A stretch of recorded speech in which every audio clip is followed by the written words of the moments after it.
The anime begins with a narrative explaining of how in the beginning, God created and shared their power with the witches in order for them to utilize it in helping mankind whenever they needed so. However, in the present day, humanity has advanced so much that their powers are deemed useless. So Emperor Goth of the Radia Empire ordered the mass hunting of witches, which began the Great Witch Hunt. As witches are being hanged, surrounded by crowds cheering their execution, one witch curses all of humanity before dropping and getting hanged. At the Silsavian region of the Radia Empire, the witch's apprentice Adnis asks Chloe a handful of questions before his mentor, Chloe Morgan, shuts him off. Feeling that it's getting hot, Adnis asks if Chloe could use her magic to make it feel cooler, but Chloe turns him down, stating that her magic isn't cheap. Using his smartphone, Adnis tells Chloe that he had found their location, which surprised Chloe, seeing what machinery he's using. Chloe worries about the possibility of them tracking their location down using that machine, to which Adnis assures her that they cannot do so, flexing about the technology and saying how using paper maps in the era that they're currently living in is lame. Adnis tells her that he would make her own smartphone before getting pummeled by Chloe. Adnis then asks Chloe why they were constantly running away, which Chloe calmly answers it's because I'm a witch. Seeing Adnis getting gloomy, Chloe pats Adnis by the shoulder and suggests that they should go. Adnis, watching Chloe's attitude in their current situation being so free and happy, Adnis wonders how that is the case. Adnis then suggests that they should eradicate humanity with magic. Chloe, however, didn't hear him correctly, and their conversation is cut short when something is coming after them. Western Squad 8 of the Radia Empire spotted a fugitive witch and are moving in to engage and eliminate. Adnis then prepares to engage in battle with them with his quill. However, Chloe shuts him down, commenting that he is too inexperienced. Chloe raises her arm forward and uses Oleot of the ice magic. At the Radia Empire, Goth calls one of his subordinate an incompetent fool. The subordinate tries to explain himself, however is put at a stop after getting kicked in the face by one of the guards. Goth tells them to stop and orders them to bring Chloe the witch to him immediately. He then states that he won't let her escape. Back at the battlefield, Chloe had completely obliterated the soldiers using Oleot. Then shortly thereafter, the staff disappears. Adnis, however, is mad that she wouldn't let him fight. Chloe tries to calm him down. However, Adnis then summons a large swords to the ground using his magic via the quill and comments about how any student of Chloe's could be inexperienced. Chloe lets out a sigh before warning Adnis that she'll get mad if he whines too much. Adnis, however, suspects that the reason she wouldn't let him fight is because he's a human like them. Adnis states that he can't stand not being able to protect Chloe. Chloe then rushes in to hug Adnis, and that's when one of the device starts beeping as their location was tracked, and they both wonders about the situation. They are transferred to the city at the king's mansion. The king gives them a speech about how they've been protected by the magic of witches and always feared them, and tells their people that it is injustice, and they should not depend on them for everything.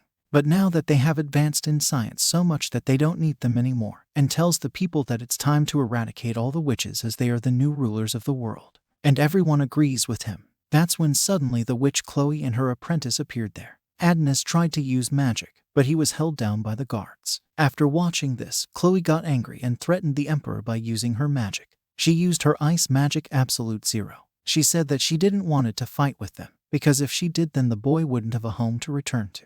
She tried to attack the king with her magic, but her ice magic shattered. Emperor tells her that she don't know the power of science, and that she didn't consider that the humans she helped would go after her. Adnis wonder why his magic also isn't working. Goth then grabs Chloe and tears her clothes apart, stating that a witch who can't use magic is mere woman.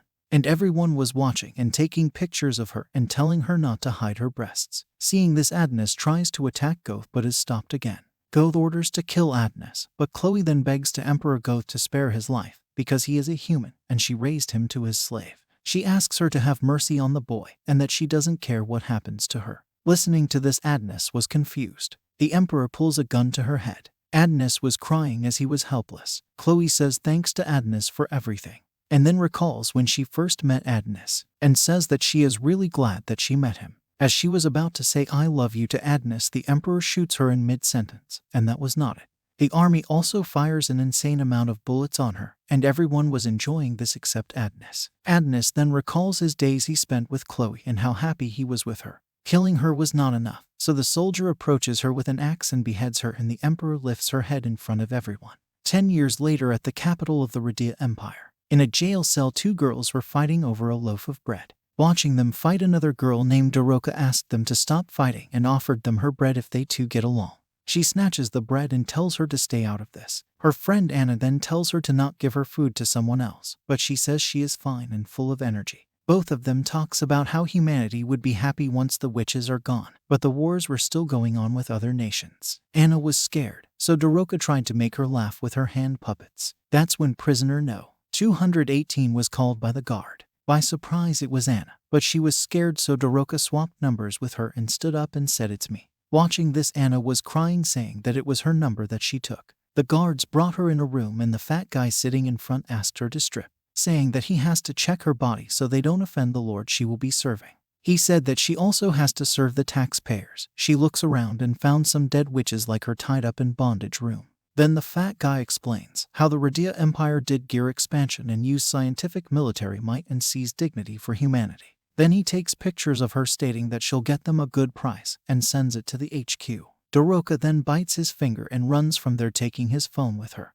The guards chased her, and while running she was thinking about how to open other cells. She commands the phone to unlock all the cells, but it can be only done by the fat guy's voice. She tries again, but the voice cannot be authenticated. She mimics other voices, and finally she was able to mimic the fat guy's voice and all the cells opens up. She tells everyone to run from there. Then she reaches another cell. The door opens up and there was a special prison. The guards came in and knocked her and realized it was also unlocked. The cell opens up and there was a person locked in chains, and it was none other than the witches of Parantis Adness. The episode ends here. If you like the video, then give it a thumbs up and comment your favorite part. For more videos like this, subscribe to the channel.